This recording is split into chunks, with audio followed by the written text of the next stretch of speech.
Sema mwenyekiti. Ulizeni. Sisi leo hatustahili pole. Sisi leo tunastahili hongera. Nafikiri kwenye hii ngao ya jamii timu bora anayopoteza leo. Katika timu zote 4, timu bora anayopoteza leo. Tumecheza mechi dhidi ya bingwa mtetezi wa ligi. Dakika kama 25 tumecheza tukiwa pungufu. Ni mafanikio makubwa sana kwa timu yetu Yanga Princess. Ushindani mzuri sana umetokea na tunaamini hivi ambavyo wachezaji wanajisikia leo, tukienda kwenye ligi inshallah tutakwenda na nguvu kubwa na tutafanya vizuri kwenye ligi msimu huu.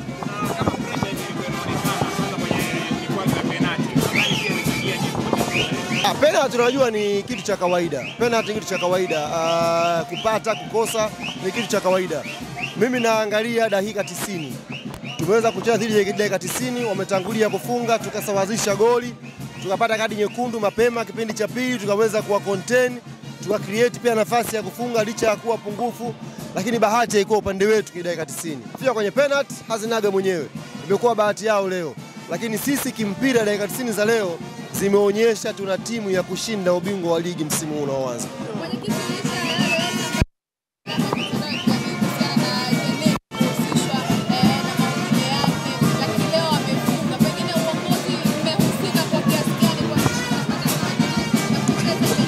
Mimi nafikiri issue ya Jenin tayari TFF wameshatolea maelezo yao.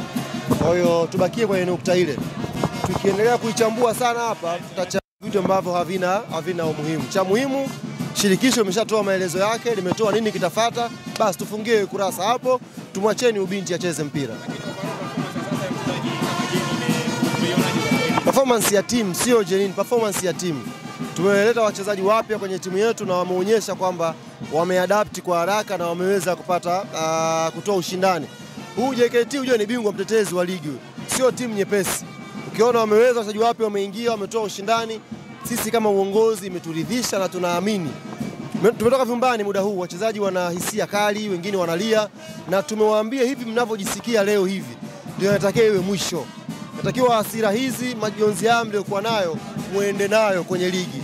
Mwisho wa ligi ukifika, nasikia hizi ngoma hizi na kwa zile ngoma za wanayanga wanashangilia ubingwa.